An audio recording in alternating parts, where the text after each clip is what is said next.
오늘 말씀 제목은 하나님의 조건을 누리는 기도입니다. 우리는 흔히 나의 조건을 가지고 기도할 때 많아요. 내가 원하는 대로 응답해 주세요. 내가 이렇게 열심히 하니까 이만큼 하나님께 내가 열심히 했으니 응답해 주세요 할 때 많아요. 근데 우리는 나의 조건을 누리는 기도하지 말고 하나님의 조건을 누리는 기도해야 되는데, 자, 첫 번째로 그럼 저와 여러분이 기도해야 될 하나님의 조건이 무엇이냐면요, 여러분을 향한 하나님의 조건은 조건이 없는 무조건적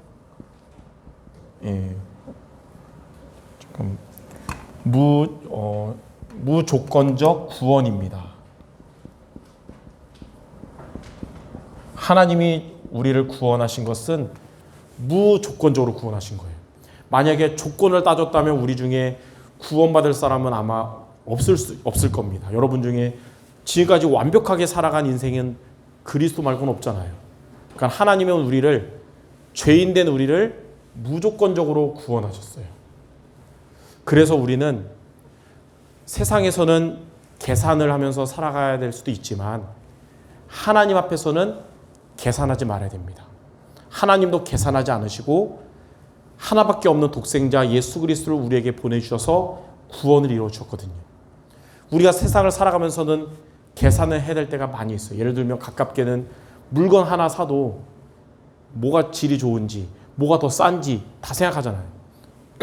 저도 그저께 와이프가 일주일치 가족 장 좀 봐달라고 해가지고 대형마트 가가지고 일주일치 싸면서도 좋은 거 막 고르면서 샀는데도 계산하니까 12만 원이나 나오더라고. 아니, 물가가 이렇게 올랐는가.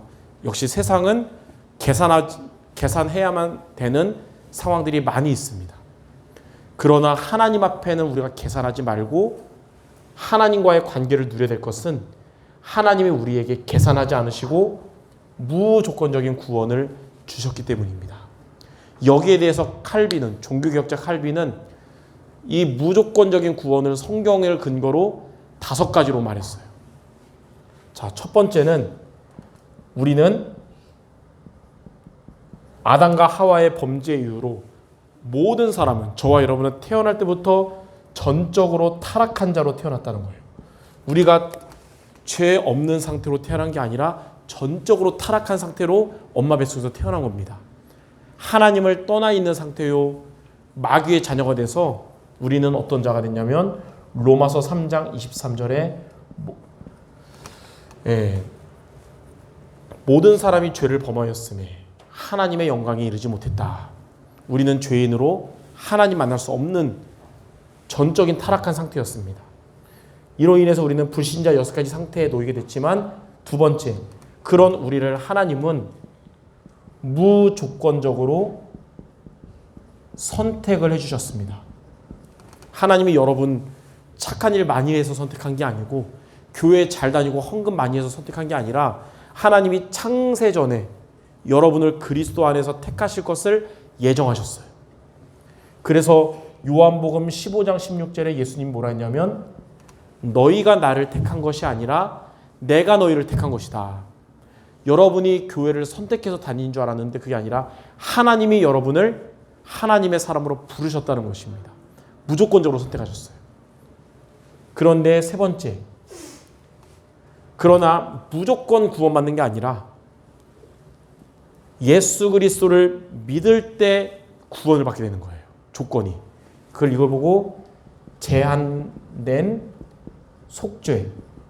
그 말은 예수 그리스도를 믿을 때만 이 구원받는 속죄함을 얻는 것입니다. 오늘 읽었던 요한복음 3장 16절에 하나님이 세상을 이처럼 사랑하사 독생자를 주셨으니 이는 어떤 자마다 구원받냐면 그를 믿는 자마다 멸망하지 않고 영생을 얻게 된다 그랬어요.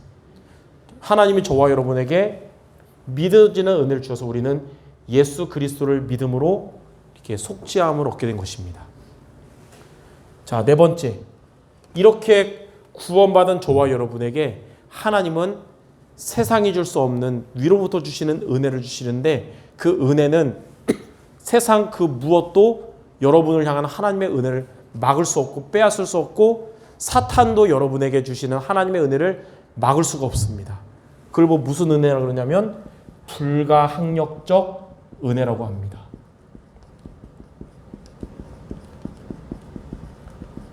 그래서 고린도전서 2장 12절에 우리는 세상의 영을 받은 자가 아니고 하나님으로부터 온 영을 받았으니 이는 하나님께서 우리에게 은혜로 주신 것들을 알게 하려 하심이라.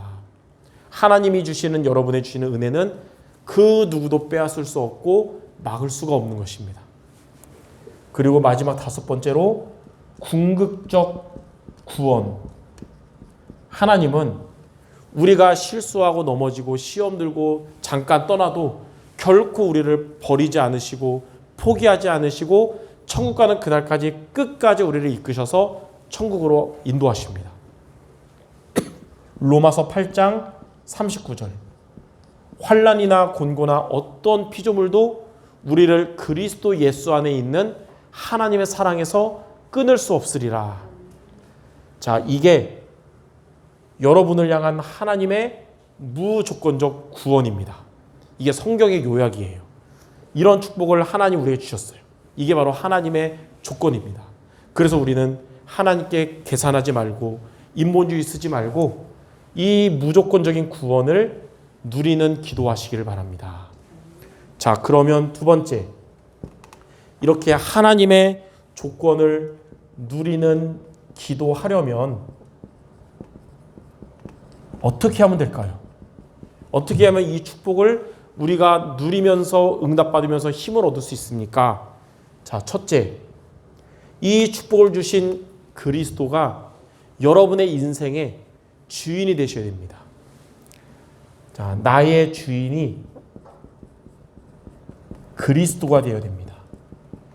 그러니까 내 인생의 주인의 자리에 내가 있지 말고 세상적인 게 있지 말고 그리스도가 여러분 인생의 주인의 자리에 있어야 됩니다. 다른 게 주인이 되면 우리 안에 계신 그리스도는 손님으로 계셔야 되잖아요. 주인 되셔야 되는 거예요. 자, 고린도후서 5장 17절에 누구든지 그리스도 안에 있으면 새로운 피조물이라. 이전 것은 지나갔으니 보라 새 것이 되었도다. 이전 것, 그 전적인 타락 불신자 6가지 상태는 완전히 끝나버렸고 이제는 그리스도 안에서 새 것이 되었기 때문에 여러분의 인생은 이전까지는 내가 주인이고 또 마귀가 주인이었어도 예수 믿은 이후부터는 그리스도가 여러분에게 주인 되셔야 되는 겁니다. 갈라디아 2장 20절에는 내가 그리스도와 함께 십자가에 못 박혔나니 이제는 내가 사는 것이 아니고 내 안에 그리스도께서 사는 것이다 그랬어요. 하나님 만나기 전에 나의 모든 죄와 허물을 여러분이 십자가에 다 못 박았고요. 이제는 여러분 안에 그리스도가 사시도록 그리스도가 우리의 주인 되셔야 되는 겁니다. 그래서 바울은 고린도전서 15장 31절에 뭐라고 고백했냐면 나는 날마다 죽노라 그랬어요. 날마다 죽는단 말이 무슨 말일까요? 매일매일 자살 시도한다는 게 아니고 날마다 죽노라는 그리스도가 주인 되도록 내가 주인 되지 않도록 나를 버리고 그리스도를 나타낸다는 겁니다. 이렇게 여러분 안에 계시는 그리스도가 나의 주인 되시기 바랍니다. 그게 하나님의 조건을 누리는 비밀이에요. 자, 그러면 두 번째로 그리스도가 나의 주인 되는 구체적인 방법이 뭡니까? 여러분은 항상 하나님의 말씀 안에 거해야 됩니다. 말씀 안에 있는 것이 그리스도가 주인 되는 거예요. 말씀을 떠나는 것은 내가 주인이고 그리스도가 손님인 것이고. 그래서 항상 여러분은 어디 있든지 하나님의 말씀이 안에 담겨 있기 바랍니다. 성경에 보니까 요한일서 3장 24절에 하나님의 말씀 안에 있는 것이 바로 그게 성령 인도받는 것이다 그랬어요. 성령 안에서 행하는 것이다 그랬어요. 여러분이 살아가는 것이 성령 인도받는 삶 되도록 말씀 붙잡는 삶이 되기 바랍니다. 또 요한복음 15장 7절에는 보니까 예수님은 포도나무고 우리는 예수님의 포도나무에 붙어있는 가지인데 말씀 안에 있는 것이 이 포도나무의 가지가 제대로 붙어있는 것 같은 거예요. 포도나무가 있는데 가지가 벗어난 분리되는 순간부터 그 가지는 이제 말라 죽기 시작하는 겁니다. 그러나 붙어만 있으면 때가 되면 잎이 자라고 꽃이 피면서 열매를 맺는 거예요. 말씀 안에 있는 사람이 때를 따라 돕는 하나님의 은혜 받으며 열매를 맺고 응답받는 것입니다. 자, 그리고 요한일서 5장 14절에 하나님의 말씀 안에 있는 것이 하나님의 뜻대로 기도하는 것이고 이런 자에게 하나님은 하나님께서 응답을 주신다고 그랬어요. 그래서 하나님이 주시는 말씀 붙잡은 자, 말씀 안에 있는 자의 기도는 하나님의 뜻대로 기도하는 것이고 그런 기도가 하나님께 응답받는 겁니다. 그래서 그리스도가 나의 주인 되도록 하나님의 말씀 안에 항상 거하는 모두 되시기 바랍니다. 교회에서 예배 드릴 때도 말씀 안에 거해야 되고 여러분에게 혼자 있는 그 시간도 하나님 앞에서 말씀 안에 거하시기 바라고 여러분 직장에 가도 안 믿는 사람들 사이에서도 여러분은 말씀 안에 거하시기 바랍니다. 자, 이렇게 하면 세 번째 어떻게 되냐? 이렇게 하나님의 조건을 누리는 기도하면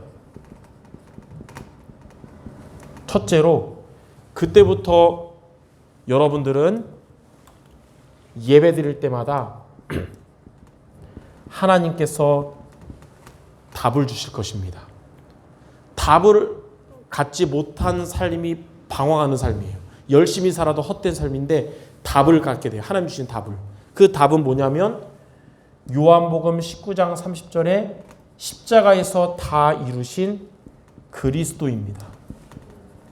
그래서 우리의 삶에 이런 문제 저런 문제 100가지 문제가 있어도 그리스도가 여러분에게 딱 답이 되면 가장 정확하게 붙잡은 겁니다. 오늘도 여러분이 예배를 통해 주일날 예배를 통해 말씀을 들으면서 정말 그리스도를 붙잡아야 되겠구나 이걸 답으로 붙잡는다면 여러분은 가장 정확하게 하나님의 뜻을 붙잡게 된 거예요. 자, 두 번째로 이렇게 기도하면 그때부터 여러분 개인적인 기도하는 시간은 하나님이 주시는 힘을 얻는 시간이 됩니다. 그 힘은 사도행전 1장 8절에 성령 충만입니다. 하나님은 여러분들에게 매일매일 성령 충만을 주실 거예요.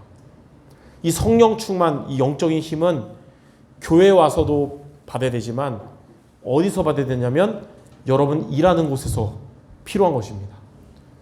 촛불이 밝은 데서도 필요할 수 있지만 가로등 없는 완전 깜깜한 데서는 꼭 필요하잖아요. 그렇죠? 이렇게 하나님의 은혜가 가득한 곳에서도 힘을 얻어야 되지만 하나님의 은혜가 없는 흑암 현장에서 성령 충만은 필수인 것입니다.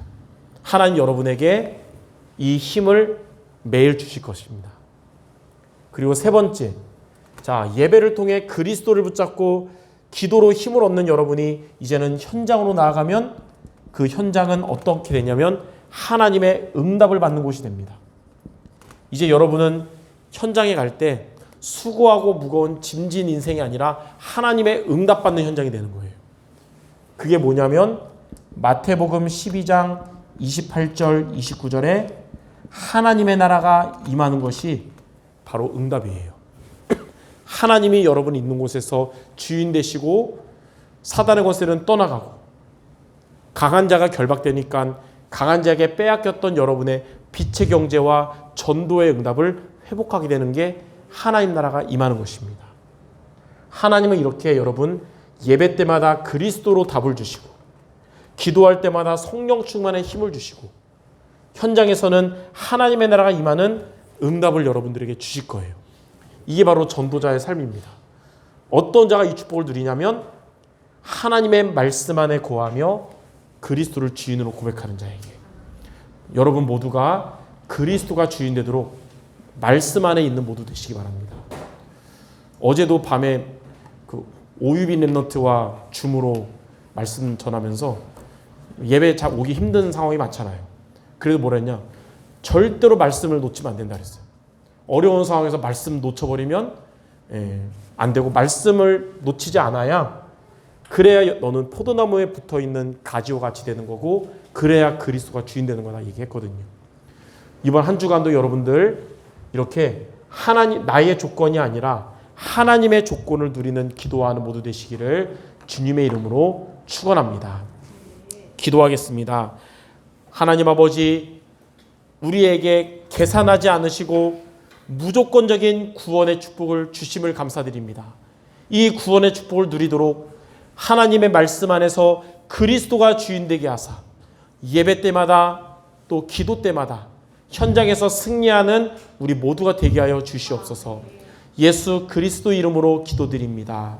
아멘.